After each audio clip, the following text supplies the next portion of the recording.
Hello and welcome to the International Soccer Podcast by Canada Soccer Files.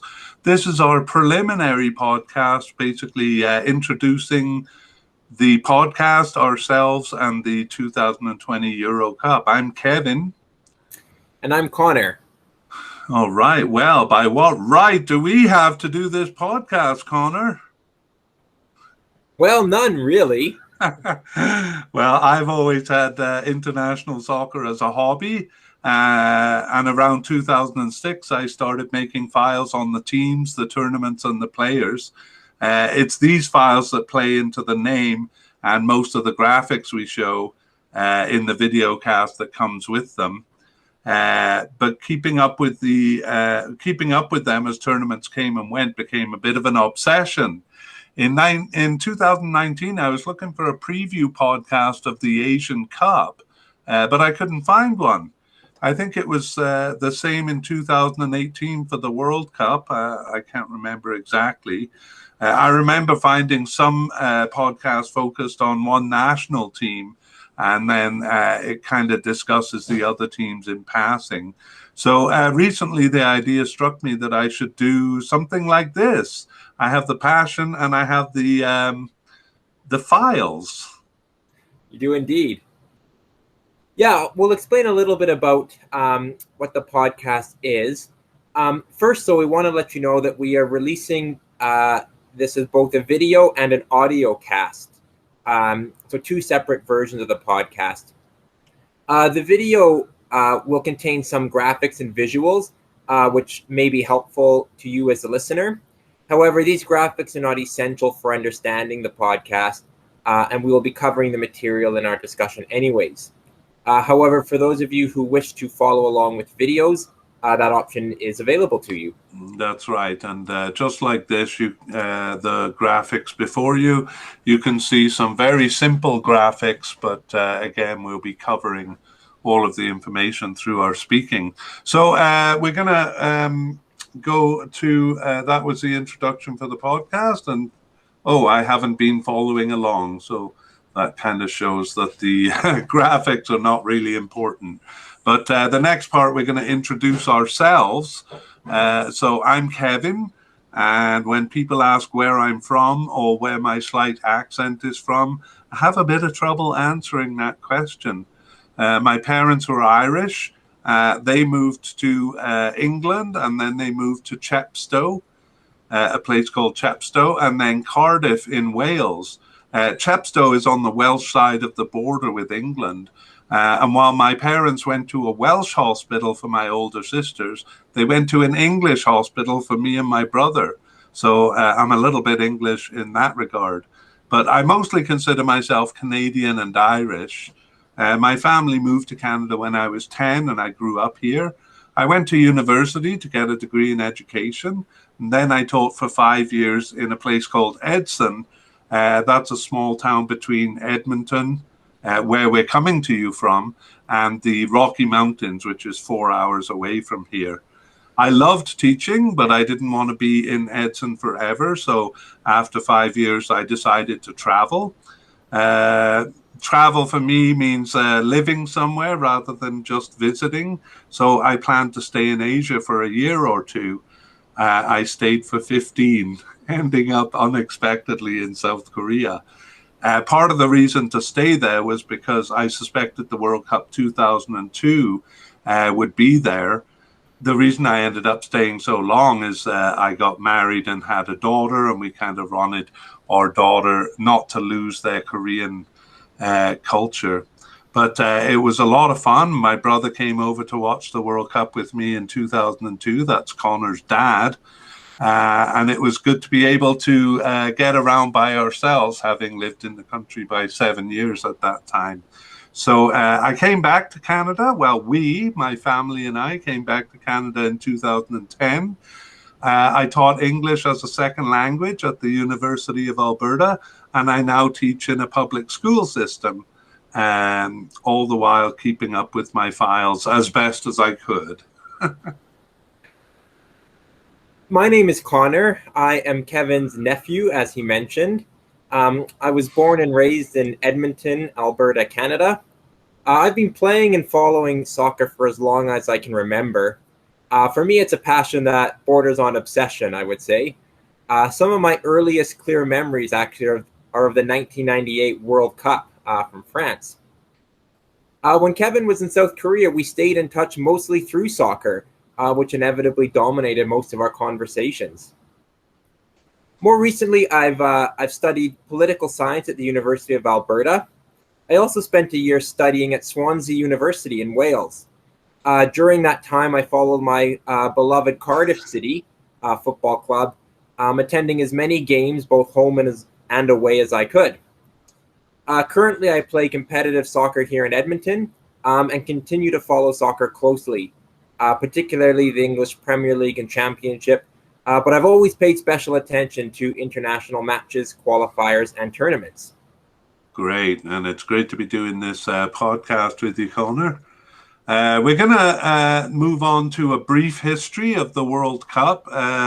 Maybe in a future podcast, we'll kind of get into things like rule changes and stuff like that. But on this podcast, we want to keep it fairly simple. So the World Cup was originally designed as a tournament for 16 teams. Actually, just 13 showed up at the first World Cup, but it was designed to be 16. In 1982, it changed from 16 to 24. And in 1988, it became 32 teams. Actually, in 2026, it's going to go to 48 teams when USA, Mexico, and Canada share the 2026 World Cup. Woo. So Edmonton, where we're coming from, will actually be one of the host cities. We're very excited about that. And I believe that we're going to get 3 games, Connor? Yeah, 3, possibly 4, depending how things shake down. But I think 3 at least, which is very exciting. Yeah, and we're also talking about traveling around a bit to catch some of the other games. As far as the Euro Cup goes, which is our focus here, so I'll give a little bit of history for that reason. The idea started in France in 1927, but actually didn't come together until 1958. So the French were kind of behind starting it. 17 teams entered the first tournament in France, with the notable exceptions of England, West Germany, Italy, and Netherlands. At that time, it was only 4 teams in the finals, so pretty tough to reach the finals. Participation jumped to 29 teams in 1964. It became an 8-team tournament. I'll repeat that to make it clear. An 8-team tournament in 1980. So 8 teams reached the finals. Although the number of entrants actually hadn't gone up that much in the meanwhile. Now 31 teams were joining. But the breakup of Yugoslavia and the USSR increased the number of entrants to 48. And in 1996, the tournament was expanded to 16 teams. It also had a new rule awarding 3 points for a win rather than 2 from 1996 onwards. And the number of UEFA members has increased now to about 54 by the time a further expansion came in 2016. So the tournament expanded from 16 to 24 teams, and that's what we're dealing with. Yeah, I'll talk a little bit about the format for Euro 2020, because that's the focus of this and our future podcasts. So there will be 6 groups of 4 teams each in this tournament. Group winners and runners-up will advance to the round of 16, as will the 4 best third-place teams. This means that the last place team in each group and the 2 worst third-place teams will fail to move on. So only a third of teams are actually eliminated at the group stage. So among those third-place teams, they are ranked according to total points. After that, goal difference is used to separate teams if they are tied on points. And following that, it comes down to goals scored. After that, when there's 16 teams left, then it is a knockout tournament. going down from 16, 8, 4, and then to the final. Right, so that hasn't changed for a long time. However, one change this time, which is quite confusing for people, is the backdoor qualification. So without getting into the weeds too much, we'll try to explain that. For qualification, I think I said 54, but the 55 UEFA members were divided into 10 groups of either 5 or 6 teams. Each team played each other home and away, and the top 2 teams advanced to the tournament. 20 of the 24 qualifiers were determined this way. However, 4 additional spots were allocated through a playoff, and that was based not on the qualification groups, but on their performance in the 2018-19 Nations League. So the precise mechanics are a little bit tricky, but in the Nations League, there were 4 leagues, League A, B, C, and D. The top teams played in League A, with the weakest teams playing in League D. Now, within each league, teams were divided into 4 groups, and the winners of each group qualified for the Euro 2020 playoff, or what we're calling the backdoor qualification. If one of those group winners had already qualified, then their spot was taken by the next best team in the league. The playoff format was a simple one-legged semi-final and then a final, with the winner of the final reaching the cup. So in essence, the playoff provided a backdoor into the tournament for some of the teams that failed to qualify through regular qualification. Also, by guaranteeing a spot for one team from League D, which holds Europe's weakest teams, it also gave some small teams a chance, which they might not have had to qualify directly. They had a chance to qualify this way. So that spot for League D was ultimately won by Connor? By North Macedonia. North Macedonia, great. Yes. And now I think you're going to tell us a little bit about when we talk about FIFA and ELO rankings on our podcasts. Yeah. So the FIFA and ELO rankings are something which we'll mention in each of our group by group podcasts. So the FIFA and ELO ranking systems are basically 2 different systems for ranking teams. Both are formula-based systems which award points based on actual performances and take into account variables such as the relative strength of opponents. The ELO system was developed by Hungarian mathematician Arpad Elo, and is predominantly used in chess. However, it was adapted to soccer in 1997. FIFA has had a world ranking system since 1993, and the current FIFA world ranking system is actually based on a modified version of the ELO system. The FIFA rankings have actually been revamped a couple of times, generally in response to criticism that it didn't accurately reflect the relative strength of teams. The current method, like I said, which is based on the ELO system, was tweaked in 2018. So FIFA uses their ranking system to determine seedings for FIFA tournaments, such as World Cup qualifying. However, the ELO ranking system has proven to have a better predictive capacity, and in general, we find it to be a bit more accurate. So, for example, FIFA does not take into account home or away games or margin of victory, whereas ELO does. We have found that the ELO system tends to show a little bit less volatility compared to FIFA rankings. As in the FIFA system, sometimes teams can rise or fall quite quickly based on a short sample of recent results. Right. So we tend to take the ELO system a bit more seriously. But the FIFA ranking wasn't used for this tournament, was it, Connor? It wasn't. For this tournament, UEFA kind of came up with its own method for ranking teams. So as with any major soccer tournament, when the groups are drawn, teams are first sorted into different pots. Each team in the same pot is then drawn into a different group, so teams from the same pot cannot be drawn against each other. The pots are usually based on FIFA World Rankings. So if there are 6 groups, in theory, the best 6 teams are in pot 1, the next 6 best teams are in pot 2, and so on. However, for this tournament, teams were ranked according to the number of points they achieved in their qualifying group. So Belgium and Italy, for example, had perfect qualifying records. They won all their games. So they were ranked 1 and 2. However, this system did throw up some surprises. So Ukraine ended up in pot 1, but France were in pot 2, and defending champions Portugal were in pot 3. Wales and Finland were in pot 4, along with the 4 teams that qualified to the Nations League playoffs. Yeah, that is an interesting way of doing it. But if it comes out that Ukraine is the second best team in Europe, it doesn't sound very accurate, hey? Yeah, certainly being a pot 1 team ahead of the 2 finalists.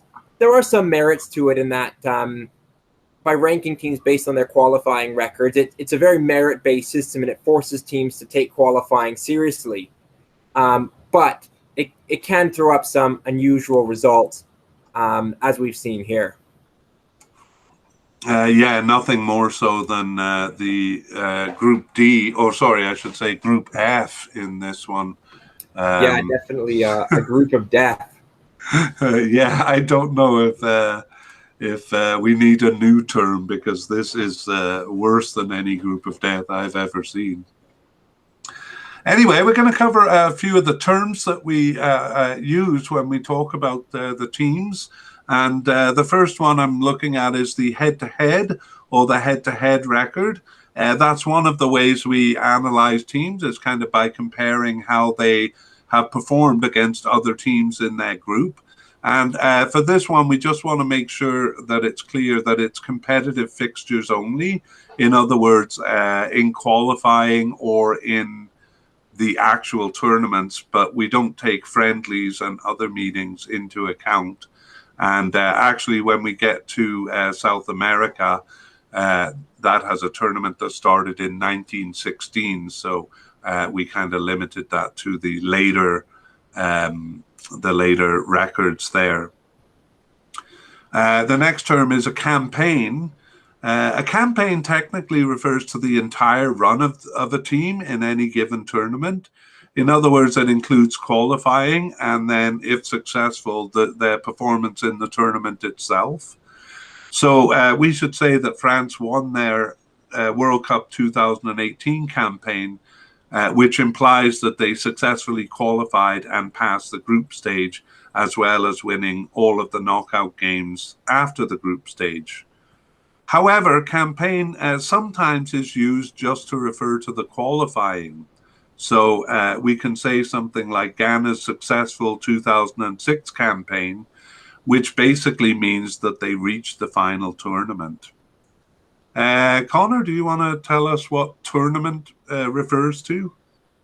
So tournament refers to the group stage and final stages, usually hosted by a single country. It rarely includes the qualifying game. So the finals or the cup are common synonyms. So really, when people are referring to World Cup, they are generally referring to the tournament and not to the qualifying, which takes place beforehand. That's right. And a common collocation there is like reaching the finals or reaching the cup. Finals. The finals often refers to the tournament itself. The 1984 Euro Cup finals, whereas final stages is used to the games after the group stage. That's right. Yeah. Okay. Qualifying or qualification, or some of the collocations like in qualifying, qualifying campaign, or qualification record. This refers to the process that a team has to undergo to successfully reach the cup. This is usually nowadays, and in Europe at least, a group of 5 to 7 teams that play each other home and away. It may include a playoff round. For example, the top 2 finishers in the group may advance directly to the tournament, while the third place finisher advances to a playoff. usually against the third place finisher from another group. And then only the winner of that home and away playoff would advance to the cup. In the past, there have also been some preliminary rounds, or sometimes there's been more than one round if it's kind of a knockout. They may have 3 rounds of knockout qualifying. But since Europe hasn't done that for quite some time, we're going to skip that here, maybe address it in a future podcast. The last one I'll talk about is the term bested. It's actually my own word used to describe a result of a home and away set. When I was making my files, I kind of needed an expression to describe this situation. It occurs when one team ties in one leg and wins in the other. So, for example, we can say Canada bested USA in 1974 World Cup qualifying, which would mean that Canada tied one leg, which they actually did by 2-2, and then they won the other leg, woohoo, 3-2. However, it does not denote whether the tie was at home or away. We can also use it in the passive to say the USA was bested by Canada in 1974 World Cup qualifying, meaning that one game was tied by the USA and the other was lost. Okay, and finally, one possibly confusing term here, Euro 2020. It's not 2020, Connor. No, despite the tournament taking place in 2021, of course, being postponed by 12 months due to the COVID-19 pandemic, the UEFA is keeping the term Euro 2020. This was a decision of their executive committee to keep Euro as 2020. They did this for a couple of reasons. No doubt, a lot of the branding and posters and advertising was already set. But also, it will help keep the names of tournaments being held every 4 years, so on even number years. Euro 2012, 2016, 2020. And also this tournament, which was held across Europe, was actually designed to celebrate the 60th anniversary of the European Championships. The first one was held in 1960. So for those reasons, the tournament is officially still known as Euro 2020. Great. Well, some details there I didn't know. And I suppose the Olympics are doing the same thing. Is that right? That is right. The Tokyo Olympics, Summer Olympics, which were also postponed to this year, they are still calling themselves the 2020 Summer Olympics. Yeah, it'll make a great trivia question 20 years down the road.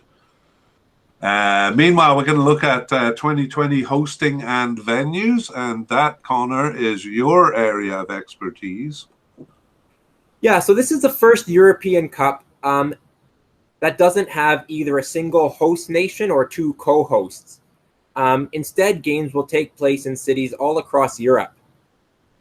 Countries still had to bid to host games. So 19 different countries nominated one city each to host games. 13 cities were then successful. These successful cities were announced in 2014. However, of these 13, Brussels withdrew in 2017 due to delays with building their stadium. And in fact, the whole project was actually canceled. And then Dublin withdrew earlier this year after it was unable or unprepared to guarantee spectators in its stadium because of the COVID-19 pandemic. So that leaves 11 host cities, which you can see on the map here if you're looking at our videocast.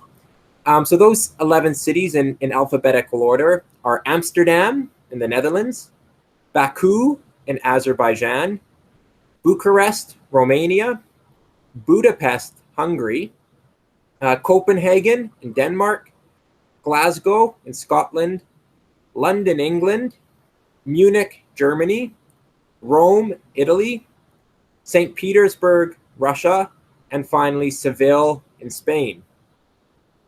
For this tournament, the semifinals and final will all take place at Wembley Stadium in London. It's also been arranged through the draw that each host country that has qualified they will play at least 2 matches at home.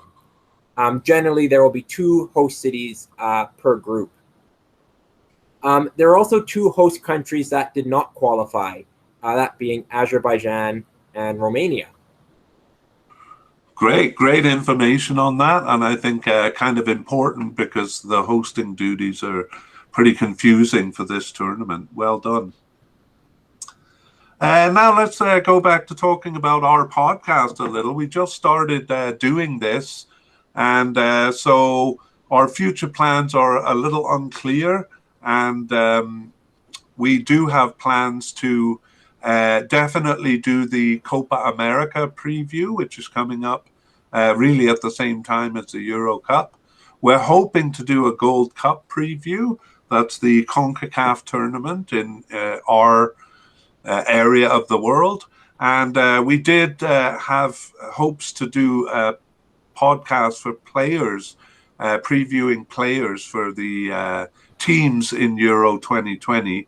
But that one's a bit up in the air, as I said, because we're just starting out here. And about finding us on the internet, do you want to take that part, Connor? Sure. So we're referring to ourselves as Canada Soccer Files. And that will refer to us and occasionally other people we may bring in to help discuss the podcast. An International Soccer Podcast is the name of the podcast that we'll be producing. So by searching either of those, you should be able to find our podcast and to find our information and more information about us on the internet.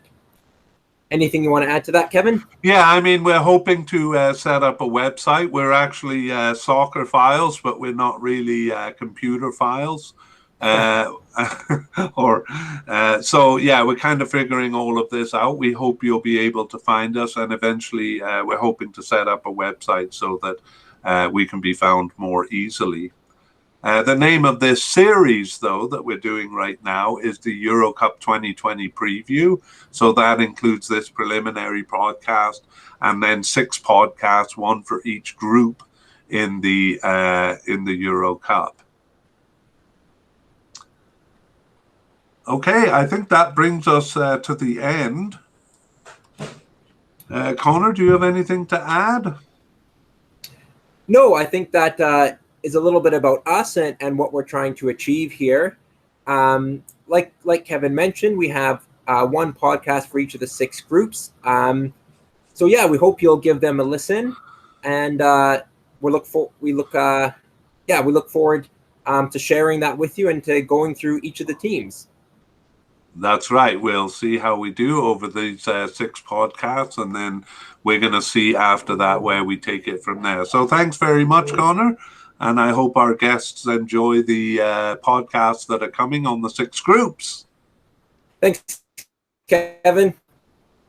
Okay, well, we'll see you in Group A, Connor. See you there. Okay, bye-bye.